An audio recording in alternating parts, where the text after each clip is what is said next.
Hello, superhumans. This week, we don't have an episode on a new topic, but we do have a very important message for you. First of all, thank you for listening. And, bearing with Dr. Garcia's Cuban accent, What? ¿Qué te pasa, chica? ¿Qué estás diciendo? hola, gracias. And on that note, bearing with Dr. Wais rants. Okay, so they're not rants. It's a rant. No. I am simply Uh-huh. upset Uh-huh. sometimes and concerned about So you rant. the naming of certain things in the world of fertility. That's all. Okay. Yeah, it's called a rant. But okay, on a serious note, thank you for listening and joining us on this ride this year of starting the podcast. We want you to know that we do this for you. We know that you're out there, lost and confused, Googling things, trying to find information, trying to make sense of all the things that are being thrown at you at a time when you're feeling alone and vulnerable. So we do this because we wish we could spend hours and hours and hours with every single patient. We also know that there are many people that are not sitting in front of us doing a consultation with us. So we want to put this information out there to help you, to support you, and to let you know that there is hope and that there's treatments available to help you achieve your dreams. We want fertility education to be not only shared, but shared with accuracy straight from the experts. Now, going into this holiday season, we want you to keep a few things in mind. We know that the holidays could be very difficult for people who are struggling with infertility. It's a particular time of the year where family becomes front and center. When you're gathering with your friends and family and everybody's asking you intrusive questions about your family planning. And this can be extra difficult when you were hoping, there's many of you that were hoping that you would be pregnant at this time of the year. On that note, we want to remind you that it's important to take care of yourselves through this holiday season. Although it's wonderful to get together with family and friends and to have, a full social calendar, it can be really draining. And so it's important to set some time aside for yourself and to set boundaries. So if seeing certain family members or seeing a certain friend is too difficult, give yourself the grace to recognize that and to maybe make different plans or to change your plans or cancel on plans even if it's going to be too difficult for you or if it's going to be too hard for you. That's okay. We are officially giving you permission to do that. Also, consider ways to take care of yourself and if you have a partner to also nurture that relationship as well as you're moving through the holiday season. Something that we talk about a lot is also working potentially with a mental health professional, whether it's a psychologist or a therapist, somebody that can be your sounding board and can be another form of support, can also be really helpful through the holiday season and all through the year as a way to help manage the feelings that you're maybe going through. Just remember that you can build a support network that can help you get through the holiday season and the new year. At this time last year, Dr. Wais and I were talking about this dream of having a fertility podcast. We started recording in January. We launched our first episode in March of 2024. And here we are. Today, we're going to do a recap of what my fertility podcast has brought to you so far. Our very first episode, episode 1, we started with a really broad question, but also the most common question that we get of why am I not pregnant?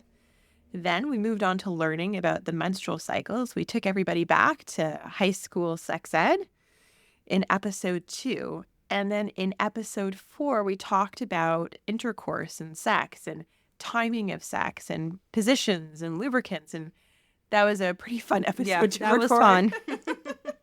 We had Dr. Zenny, a fabulous endometriosis expert, join us to speak about endometriosis and its impact on fertility in episodes 3 and 8.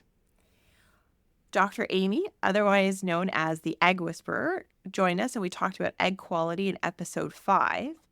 And Dr. Chan did an awesome job of explaining the endometrium's role in conception in episode 11. In episode 6 and episode 7, we talked about one of my favorite topics, which is lifestyle factors that impact fertility for both people with ovaries and people that make sperm. We had a deep dive into everything you need to know about prenatal vitamins and what to take while trying to conceive on episode 10.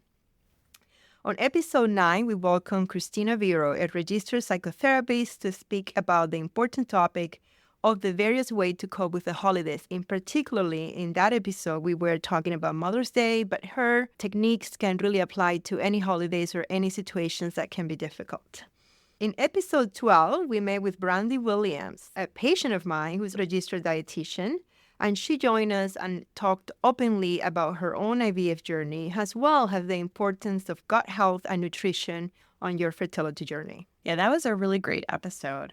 And speaking of reliable resources and support, in episode 13, we were joined by the Oasis Fertility Support Network, a nonprofit organization run by those who have had their own fertility journeys and experiences and who really, truly, fully understand what you may be going through.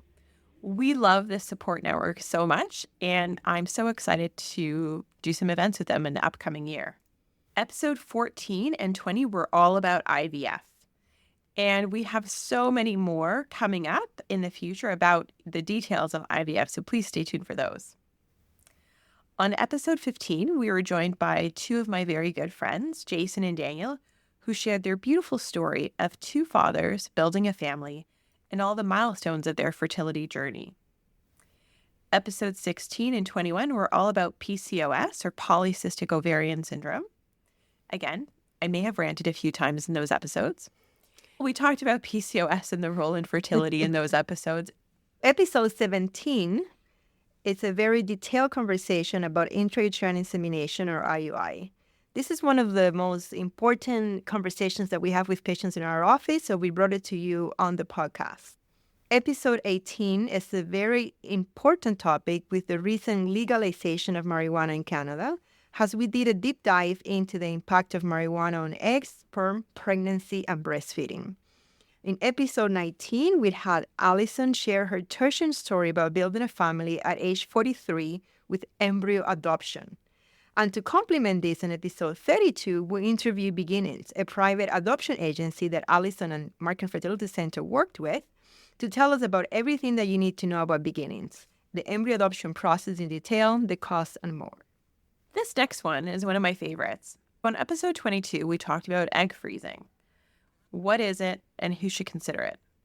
Egg freezing has definitely increased in popularity over the past several years, and we talked about the differences in government-funded egg freezing cycles versus private pay egg freeze cycles, and some of the differences between clinics, such as having an anesthesiologist present at the egg retrieval to provide deep sedation, which is what we do here at MFC.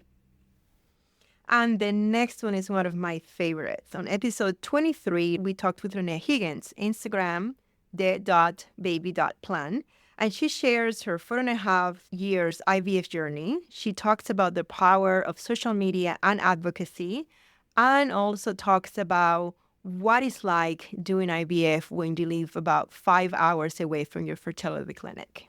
Here at MFC, we have an amazing donor and surrogacy program. And I will definitely brag about it, and I will scream about it from the rooftops. Absolutely. I'm with you on that one. You can rant about that all you want. Very few fertility clinics have a specialized program for this, and it is led by the incredible, incomparable Stephanie McGlynn, our DNS program lead. And you can hear our interviews with her on episode 24 when we talked about donor sperm, episode 25 when we spoke about donor egg, episode 34 where we talked about gestational carriers, otherwise often known as surrogacy. All of these are extremely detailed and packed with information, and they really can give a fabulous overview of what a journey might look like if you're interested in building your family in any of these ways. Episode 26, we talked about body mass index, or BMI, and the impact of BMI on fertility and assisted reproductive technologies.